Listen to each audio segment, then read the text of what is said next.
Ladies and gentlemen, welcome to 6 Things We Learn from Bradford City 1, Walsall FC 3. If you do want to enjoy today's video, please make sure to drop a like on there for me. If you could try to 80 likes on today's video, that'd be massively appreciated. Subscribe if you're new as well. We are on the road to 8,000 subscribers, so please make sure you are subscribed if you haven't already with that post notification bell on. It's free to do so and it does massively help out. Get a comment as well down in the comment section down below. Let us know down below your thoughts on yesterday's defeat. Now, I am today once again joined by Frank, and we're actually recording this on match day as well. We're recording this on Saturday night, and it was another disappointing defeat for the Bantams after such a good performance last week against Newport.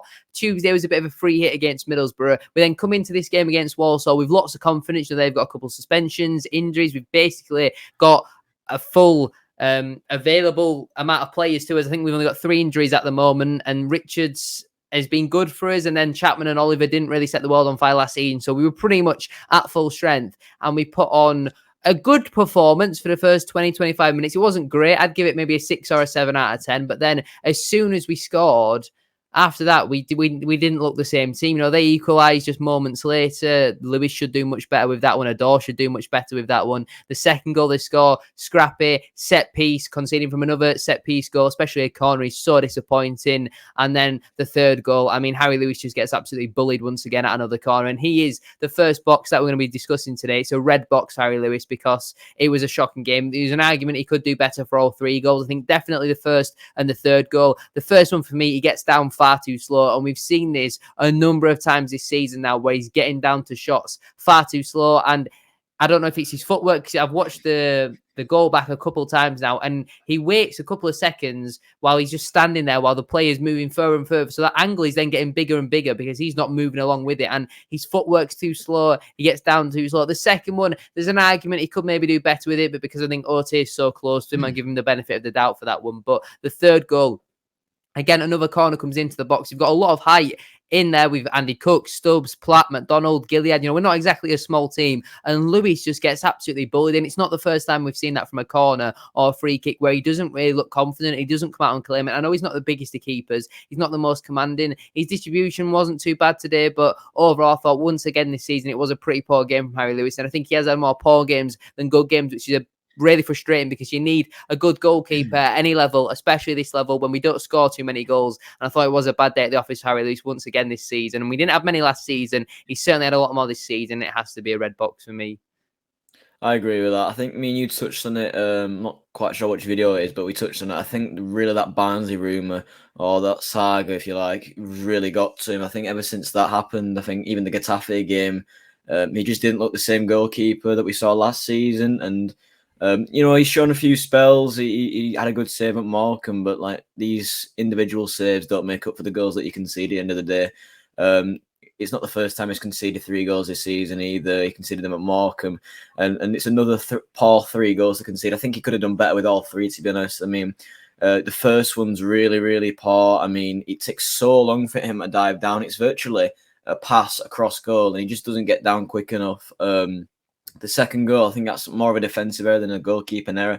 Just seemed to bobble around. I mean, there's absolutely no excuses for that second goal. The fact that you can have every single man inside the 18-yard box and still concede such a scrappy goal from a set piece, it's ridiculous. And another thing that me and you have touched on as well is why aren't we addressing this set piece issue? It's not the first time we conceded from a set piece this season. We've conceded 2 goals from set pieces today.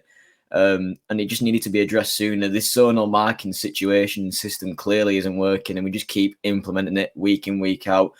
And it's not good to see. We've conceded so many goals from set pieces this year, and you'd have thought it had been addressed. So I tweeted saying, I wonder what goes on in training, because clearly something hasn't been explained, touched on it in the training, and it needs to be, because it is a massive, massive error in the game. And then for the third goal, he completely flaps it across. I mean, as a goalkeeper, you've got to be more commanding than that. And I don't even think it was just the shot stopping either. It's the distribution. He came rushing out and the ball just flies out of play. And, you know, the distribution last year, whilst it wasn't his main point, you know, I'd like to back him, you know, to ping a ball over the top or to pick out a man. But this season, that's just not been the case. And, you know, it's really concerning to see. And I think he's kind of got a bit of a liberty that not many people have in that squad, in a sense where he will always be the first name on the team sheet regardless of performance, because he simply doesn't have that backup that most teams in the division have, and I think that is a massive issue that needs to be addressed in January. I think we need someone to challenge Harry Lewis, because at the moment I feel like there's not as much pressure as there was.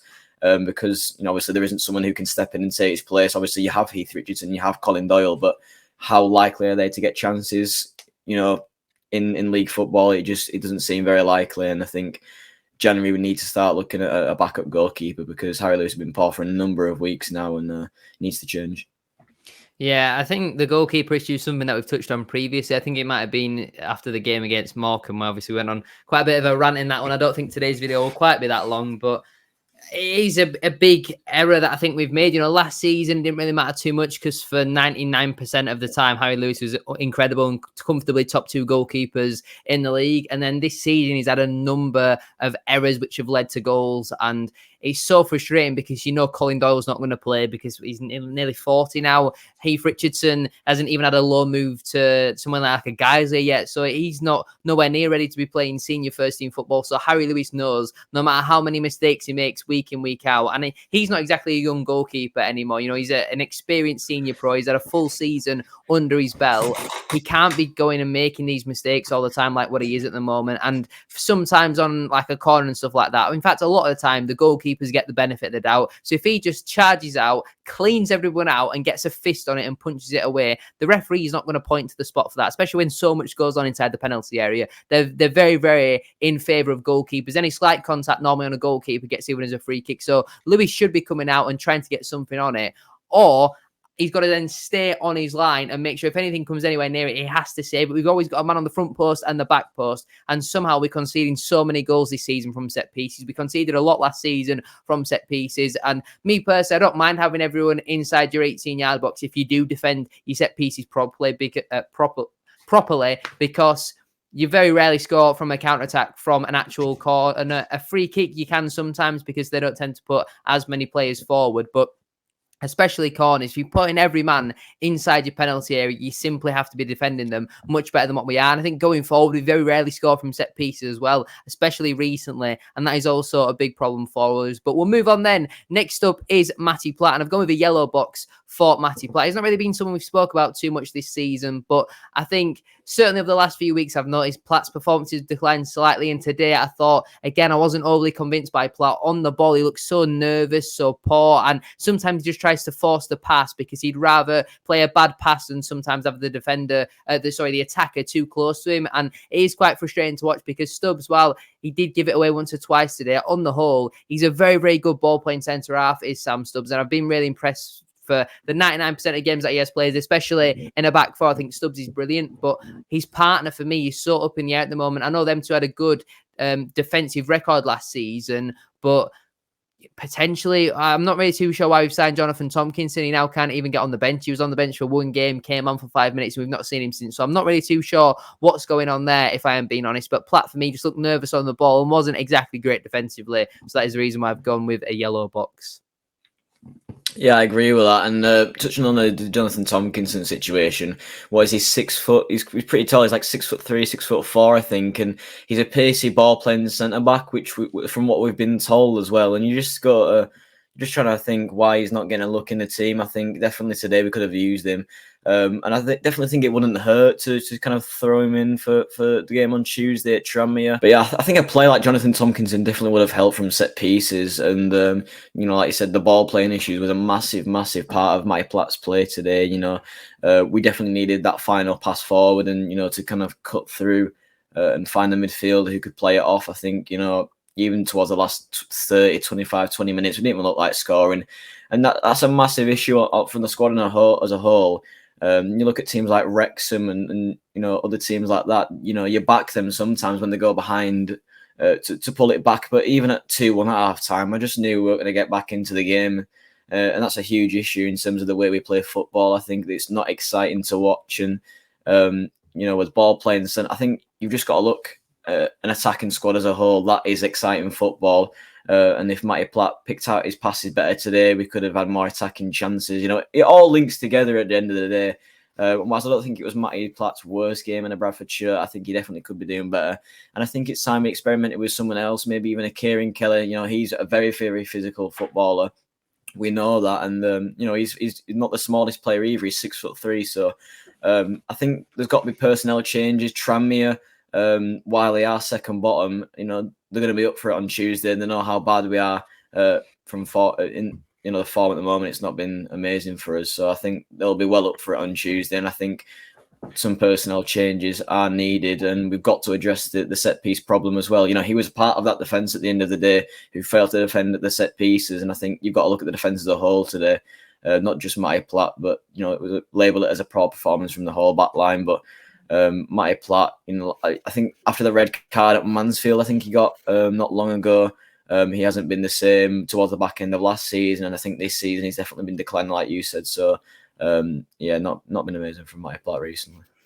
Yeah, like you said, I don't think it was his worst game that he's ever played in a Bradford shirt, but I don't think he's anything stand out. And his passing was something that I did notice quite a lot today, that he did make, a number of really, really poor passes, and it was quite frustrating to watch at times. But we'll move on then next up to our only green box of today's video, and that is for Brad Halliday. Mr. Consistent, and again, another very solid performance. Someone who you could clearly see the frustration and anger on his face. We've spoke about him so much so far this season, and we've got to do it once more again today, because he was comfortably our man of the match. One of the very few players you can come away from that game with any real credit. And defensively, again, pretty solid for the large part. You could argue maybe the first goal is a communication problem with Oduor, but I think with that being the left back, that's your right winger's man. So for me, that's Clark Oduor, not Brad Halliday. And Halliday, every time he gets 1v1 defensively, he normally wins the duel. I just think he's really solid defensively, offers quite a lot to the side. I think for someone of his age, he's not the biggest lead. He's not a talker like a Sam Stubbs or someone like that, or Kevin McDonald, but he leads by example, leads by his performances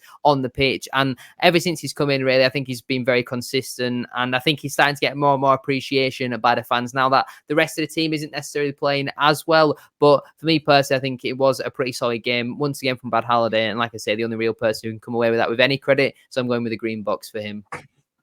Yeah, I agree with that as well. I think he's one of the only players that deserved his wage after today's performance. I mean, how he can be a part of a back line that conceded 3 goals and still come away with them on a match is pretty telling as to how his performance was. He was absolutely unbelievable today. One of the few players that just didn't stop running the whole time. He was looking to get on the ball. There was an instance where they were through on goal. I think it might have been Jamil Matt. I'm not sure if it was in the first or second half, but he was through on goal, and it's a beautiful slide tackle from Brad Halliday. It's gone quite unnoticed actually, but I think the engine that Brad Halliday has got is absolutely fantastic. You often see him overlapping, and he just runs the whole right channel, the whole time throughout 90 minutes, and I think he's been absolutely outstanding. I think we've mentioned this quite a lot on the series this year, but how Oduor was getting a look in over Brad Halliday was actually pretty insulting, to be fair to Brad Halliday. And I'm glad that he's playing this well, because he's definitely cemented his place as right back now. And he was absolutely outstanding today. I think, just touching on it again, the way he runs the whole right channel, he offers support, he wants to get a ball in the box, and I think it's such a breath of fresh air from what we are seeing from a lot of the other players, which is quite conservative defensive football, whereas Brad Halliday, when he gets on the ball, he wants to go forward, he wants to attack. And I don't really recall a really bad game from Brad Halliday this season. I think he's been absolutely outstanding. Me and you rate Brad Halliday a lot, and it goes a long way for us fans who see performances like that quite often this season. But you can pick out players like Brad Halliday, and it gives you a positive boost. And I think it's just brilliant to see, to pick out a positive out of a 3-1 loss. It does fill you with confidence and stuff like that. So Brad Halliday again for me, absolutely outstanding, and glad he's cemented his place in the team, really. Yeah, I think when you're putting on such a poor performance and not really showing much quality in or out of possession, if we're honest, I think when you see someone who's visibly frustrated and annoyed and they're still giving it 110%, that's when you're someone who you can get behind. Now, obviously, when the full-time whistle went, I just left straight away. But I've seen a few people on Twitter saying for the large part, the team got booed. But when Halliday came around, he got applauded by a lot of the fans. And it is nice to see him getting that recognition, because I don't think he deserved to be booed today. He was someone who, was clearly committed in it. You could tell he wanted to be there, and there are a few players who, in my opinion, didn't want to be there today. There were a few that were walking around, and I was quite disappointed to see that, especially when their third goal went in. It looked like we gave up, or the large majority of the players gave up, and I certainly don't think Brad Halliday was one of them, in my opinion. But we'll move on then to box number 4. He's a man who was always going to get a talking point in today's video because of who he was playing against and who he plays for now, Andy Cook, and I've gone with a yellow box. Now, I don't think he was too effective in this one. Obviously, he was getting the normal chance that he gets from teams of which he used to play for. And, Walsall fans don't particularly like him, despite him having a pretty good record in his time at Walsall. But obviously, he scores the penalty, shuts them up, and then obviously the result is the result at the end of the day. But the reason why it's a yellow box, because it was a brilliant penalty from Andy Cook, and we saw that one against Stockport earlier in the season, which was not a bad penalty, but it certainly wasn't a great one, whereas the one today was unstoppable. I don't think many keepers in this league are saving that. You pretty much know 9 times out of 10 which way Andy Cook is going to go. It was more middle left rather than in that bottom left corner like what he normally likes to go for. But apart from the penalty, he didn't really offer much today. And it wasn't just his goal threat. He didn't offer much in terms of holding the ball up either. And that was a little bit of a concern. He was allowing defenders to get in front of him far too easily. And we saw the Andy Cook that you don't want to see, where as soon as it starts to go a little bit wrong, he's getting annoyed and frustrated, and he's not trying as much as what he can do if he's full of confidence. If he's got a goal or two, we're winning. There's certain things in the game where he'd then go and try and make up for a teammate's bad pass, whereas when it's not going for him and it is going slightly against him, if a teammate's pass isn't exactly accurate or the cross isn't accurate, that's when we start to see a sulking more in Andy Cook. And that's his personality. That's just him at the end of the day. He cares so much and he wants to win and he wants everyone to be a perfectionist. But at times, I would just wish someone would put their arm around him and be like, I know you are the saviour at this football club at the moment, and he's a modern day legend, but sometimes I just wish he wouldn't moan as much as what he does, and it is quite frustrating. But at the end of the day, he hasn't had any real clear-cut chances to feed off of. Like I said, it was a good penalty, but we did see that sulking side of Andy Cook come out, and he wasn't the only one, but when Andy Cook does it, you do notice it a lot more, so that's why I've gone with a yellow box for the big man. Yeah, like you said, it was a well-taken penalty, and there's a few question marks whether or not he would have tucked it away, because I remember the last penalty at Stockport away wasn't an amazing one, and obviously he failed to follow up the rebound.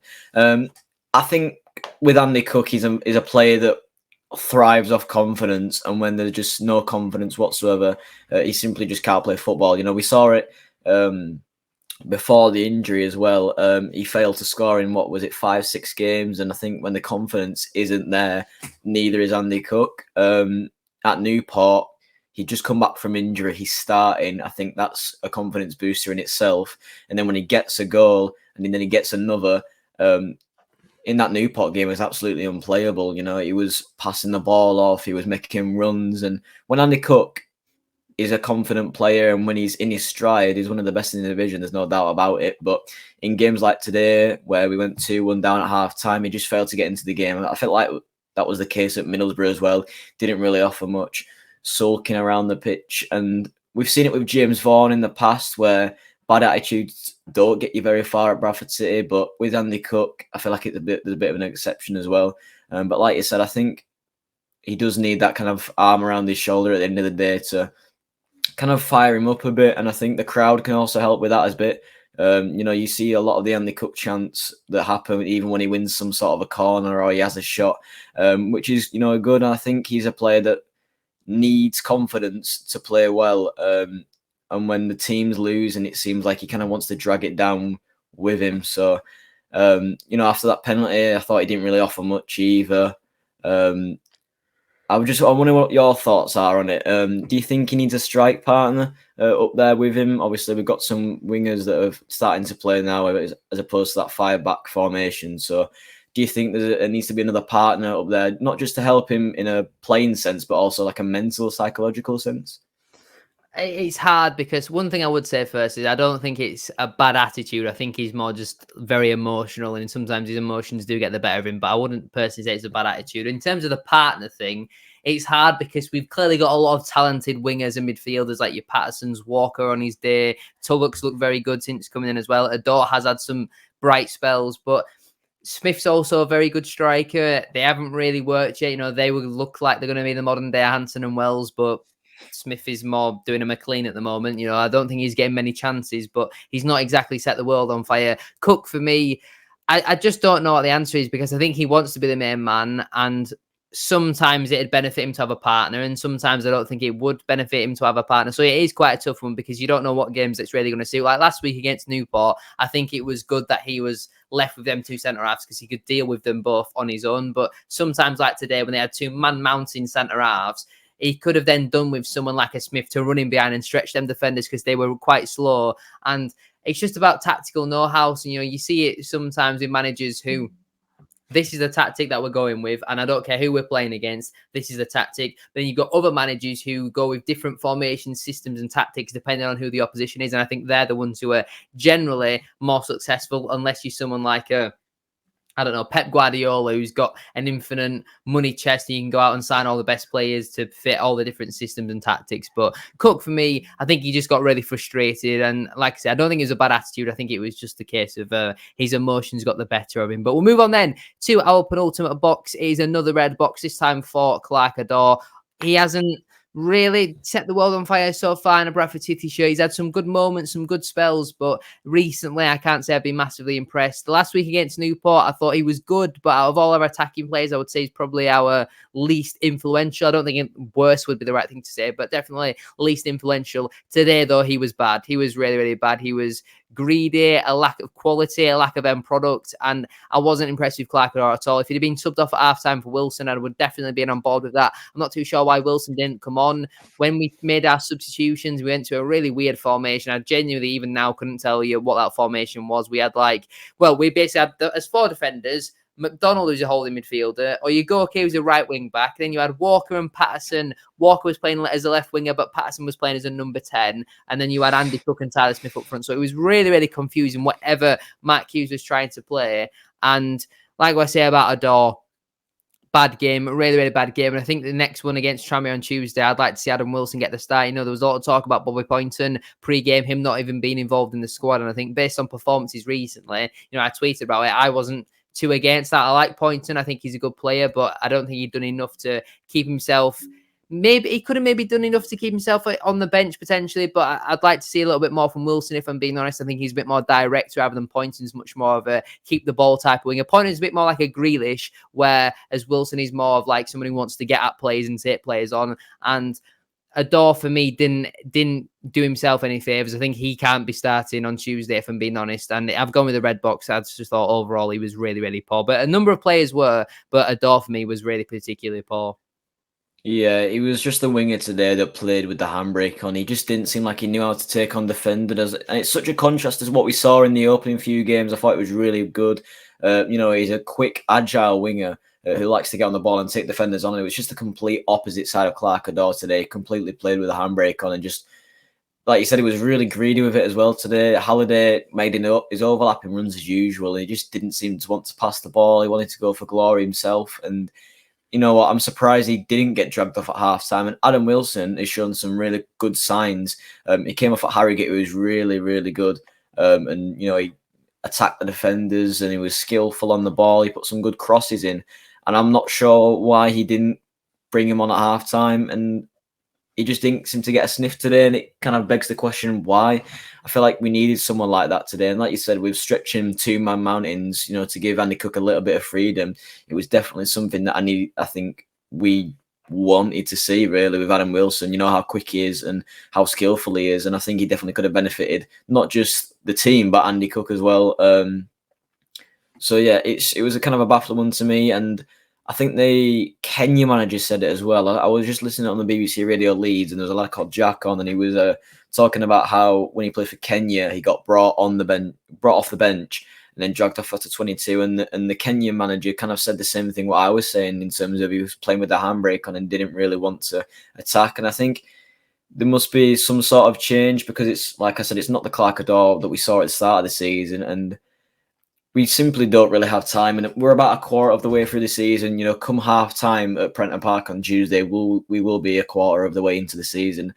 We just don't have time for stragglers anymore and people who are playing to their best, because you simply need to be dropped. You know, there's no kind of time to be wasted. So I think Adam Wilson does need the nod. I think Poynton needs to be brought back on the bench.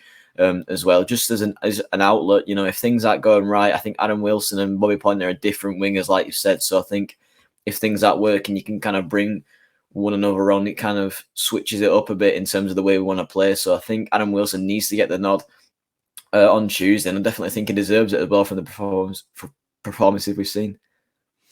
Yeah, I just think overall it wasn't a great display from Clark Adorn. I don't think he can have any real complaints if he's not involved in the starting 11 on Tuesday night, if I'm being honest. But we'll move on then to our final box, and it wouldn't be a 6 things we learned if we weren't discussing Mike Hughes once more. I've gone with the red, and that's because I don't think the players are playing from anymore. I think they've given up. You know, I think we said it maybe 2 weeks ago that I was officially, you know, Hughes out. I think it was in the Harrogate 6 things that we learned. That I think I actually did with Corbin, but I'm just bored and I'm fed up, and we're so inconsistent. It's unbelievable. Last week against Newport, we played unbelievable, like one of the best performances I've ever seen watching Bradford City. And you compare it then to this week, and it's not even like it with the same team. It's literally like Jekyll and Hyde, and I don't know what the solution is, because today, as soon as Walsall's 3rd goal went in, we looked like we gave up. We looked like we'd all accepted defeat, and that's for the fans as well. And I would never, ever criticise a fan for leaving. Whenever you want to leave, you know, you've paid your money, you do whatever you want. But there were thousands leaving, and that tells you everything that you need to know. It's a shame Stefan Rupp is not there for games like this. You know, I'm not surprised to see that he's not putting messages out on his Instagram, you know, for all the doubters this week, because like I said last week, one good result and performance against Newport doesn't make up for the many years of regression that we've had under his ownership. And like we've said many times before, we don't get out of League Two without investment. We don't get the investment from Stefan Rupp. So Rupp wants to sell the club, but he wants far too much money. So we're going around in this circle. But Hughes, for me, he's not really doing himself any favours with the tactics. And again, like we played with the handbrake on last week, he took the handbrake off, and because we played so well, it looks like he's put it back on this week, and I don't know why, but there was a number of players who gave up when Walsall's 3rd goal went in, and I just don't know what the solution is. There's more and more good managers who are becoming unavailable at the moment. You know, you see Darren Moore, I think that was unrealistic, gone to Huddersfield. Darrell Clark is now being appointed new Cheltenham manager as well, and there's not many good managers left out there, and the longer we leave it, the harder it is going to be to find a replacement for Mike Hughes. But the fans are getting really frustrated, and I think whether we've got Mike Hughes or another manager, if we are in League Two this time next season, season ticket sales will be massively on the decline, and they will continue to go on to the decline until we're out of League One, because fans are not going to put up with us playing in this league for much longer. You know, this is the last chance for not just Mike Hughes, but the higher ups of Bradford City. If we are still a League Two football club this time next season, there's going to be a significant percentage, significant enough to make a difference, of people not renewing their season tickets. And obviously you're always going to get that core of 8,000-9,000 who are going to be there every season no matter what. But this extra 5,000-6,000 that we've built over the last few seasons, which has slowly declined since our relegation, but has recently increased a little bit more, they're going to start coming down and down and down. And I think that is because Mike Hughes' football isn't entertaining. It's all well and good, you know, if a game like this was every now and again, but it's every home game we're bored to death. You know, you think of all the home games we've had so far this season. Colchester, we were terrible in that first half. Then we played against Crewe, where we were absolutely abysmal in that first half, but somehow went in at the break. Grimsby, we were very poor, scored a late goal in that one. Harrogate, we were shocking. And then again today against Walsall, absolutely abysmal once more. And I just don't know why we play so poorly at home. You know, it was the same last season, we were poor at home. Last season, though, we were good away from home, so it didn't matter all too much. But this season, we're not quite getting the results away from home. We're now not getting the results at home, and it just makes you look really inconsistent, and inconsistency leads to finishing in the middle of the table, and mid-table in League Two doesn't end well for the manager. I think as each game goes by, more and more fans are getting really, really fed up of Mike Hughes. And like what I say, last week was a brilliant performance, so why have we not taken I'm not saying we should have matched it today, but we should have got somewhere near it, because the players have proved, the managers proved we can play well, we can play like that. And we didn't again today, and I'm fed up of it now. And you know, there was time for change for me a few weeks ago. Newport result was a great one, and it was a great performance, but it's not enough to get us promoted. You know, one good result and performance season is not good enough. And me personally, I am definitely Hughes out, and I want change now. I'm just going to say it whilst, you know, we were still talking about it, just so it doesn't leave my brain. I think that Instagram post that Stefan Rupp put out was absolutely disgusting. 6 years, and all we've had is a relegation, and for you to come out of your shell for once and say something like that, when even after that result we were still struggling in the league, how dare you? You know what I mean? Like, after everything that he's done to destroy this club, possibly not on purpose, but to come out and say that when you don't even go to the games is absolutely vile. And it just demonstrated again today. You know, he wasn't in attendance. He was away with his cars as he normally is. And I feel like it was just kind of a bit of a dig at the fans, but it's been completely reasonable. I think fans are starting to lose their temper. You heard the boos today. It is the loudest I've heard it since possibly the Adams last game as the manager. It was very, very loud today, and everyone's starting to lose their temper. And I think, you know what? I was speaking to my dad about it today. I think the next time someone will leave, I think it could be Ryan Sparks. I think there's so much pressure on him now to get the right things done. Even if I was the CEO right now, I wouldn't know what to do. Do I have a conversation with Stefan Rupp? Do I sack Mark Hughes? Do I keep him in the job? What do I do? Because there's so much going on at Bradford City right now.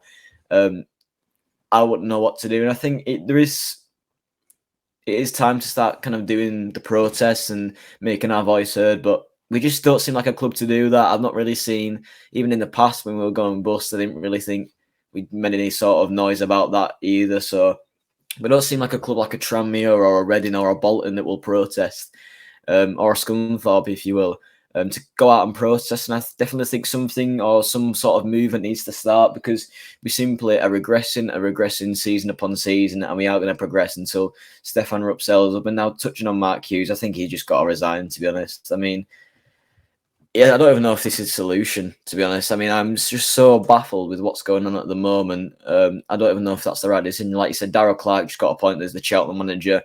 Darren Moore's gone to Huddersfield. It feels like all the options that we like are slowly slipping away from us. I just don't know how long we're going to leave it for as well. And then another topic is the fans. We are single-handedly keeping this club alive at the moment. You know, all the tickets sales and all the revenue that the club makes is from the fans and transfer sales, really. So we're kind of funding this club at the end of the day. And when you start losing that core and that, you know, the fan base, we aren't getting money into the club, and it's just going to get worse and worse and worse. And I think that's why it's such a big issue that no one's kind of pointing out. The fans are keeping this club alive with the ticket sales. We continue to support week in and week out, but that's not going to be around for much longer if we continue in this division. I certainly won't be paying.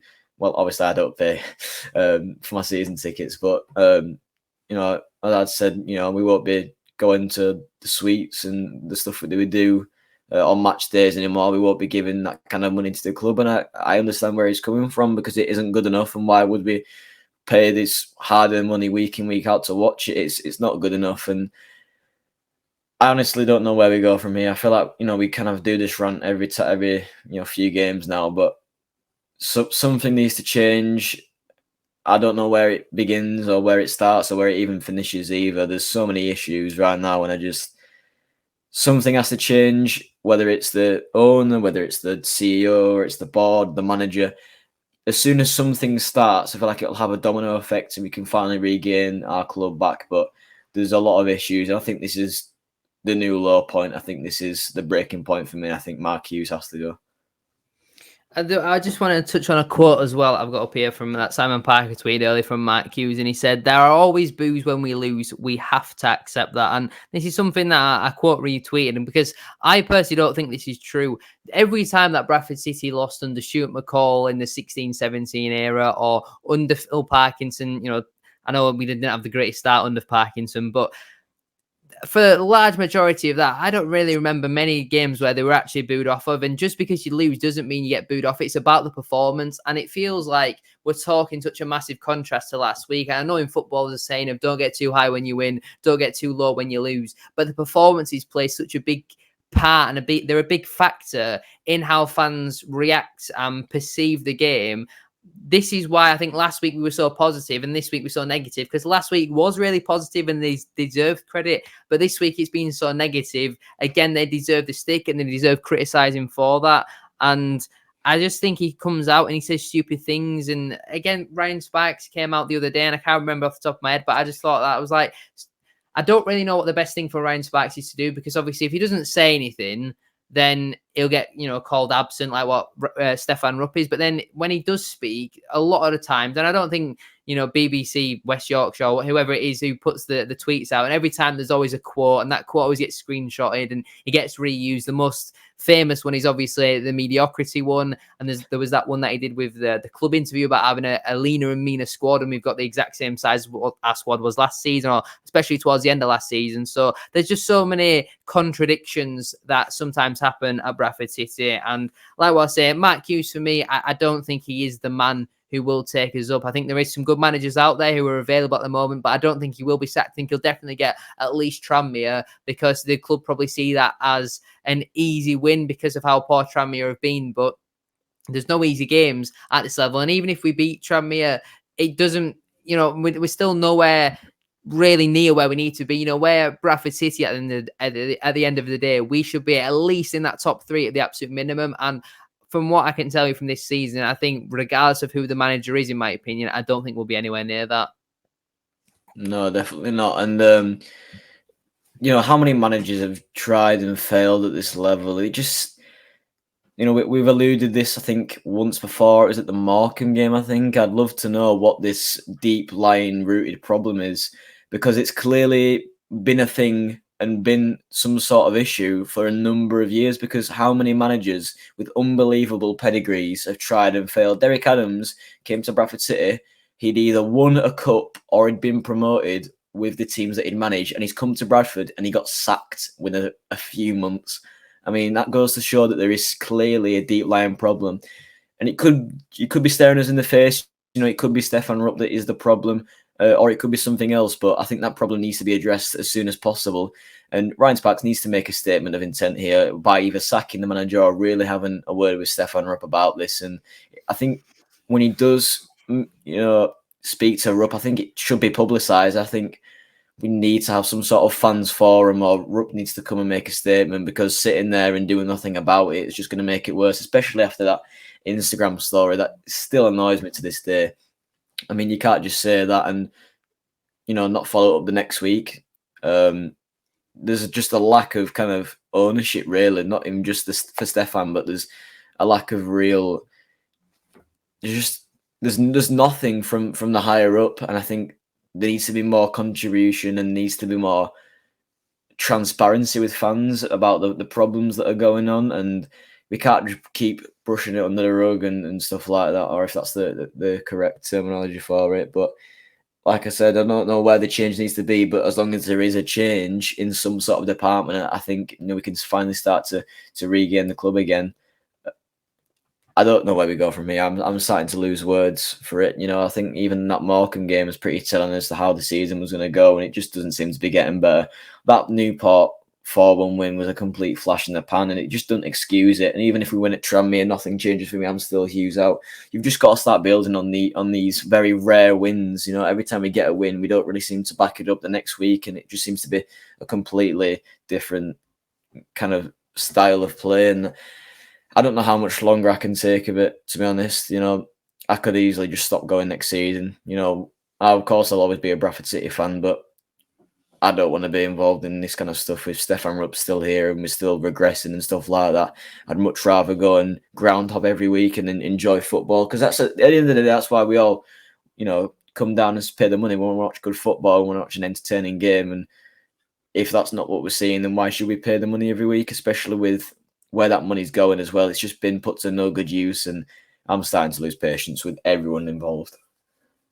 Yeah, I mean, I've been someone who's gone to pretty much every game since 2018, and I've already missed a couple of games this season, and, they were the good games. We beat Wrexham, we beat Newport, and even when the results came in, I still wasn't that bothered that I wasn't there. I just feel a bit disconnected with the club at the moment, and there's loads of away games coming up now where I'm just like, I can't really be bothered to go in that. I mean, I'll be there on Tuesday against Tranmere, but I'm just at a little bit of a lull at the moment, and I feel like it's because we're going to the same stadiums against the same clubs for the large majority week in, week out. We don't have a Derby County or a Sheffield Wednesday or a Sunderland like what has been in League One over the last couple of seasons to get excited about, or a Portsmouth or a Charlton, nothing like that. We're going to Forest Green and Barrow, and with all due respect, some of these teams are better than what Bradford City are, so it's not certainly a disrespectful thing, but I think there's just a lot of frustration around Bradford City. I think there always will be frustration. The Stefan Rupp Instagram posting, I could maybe slightly, potentially understand it if that was on the final day and we just, won the league. But not after one win against Newport County when we've had nothing but regression for the last 7 years under his ownership. I saw someone say it was potentially about people doubting Andy Cook, but that's not personally the way that I interpreted it. But I've just actually got a Twitter message off of someone called Jacob, and they said, if you put Mark Hughes as a red box, please mention from me, no passion, it seems lazy, it needs to go. So there you go, Jacob. And I think that's just about where we'll sum it up for today. We've been going over for the a little bit more than half an hour that we normally aim for. So thank you all very much for watching. Thank you all for listening to our probably weekly rant at the moment, because that is where it certainly, unfortunately, it seems to be. If you have enjoyed watching, make sure to drop a like on there for us. If you could try to 80 likes on today's video, that'd be massively appreciated. Subscribe if you're new as well. We are now on the road to 8,000 subscribers, so please make sure you are subscribed. If you haven't already, with that post notification bell on, it's free to do so, and it does massively help out. Get commenting as well down in the comment section down below. Let us know down below your thoughts on the 6 things that we've discussed in today's video. Thank you all very much for watching. Have a great rest of your day, and we'll see you all very soon for another one, probably Wednesday, for the Tranmere 6 things that we learned. Peace.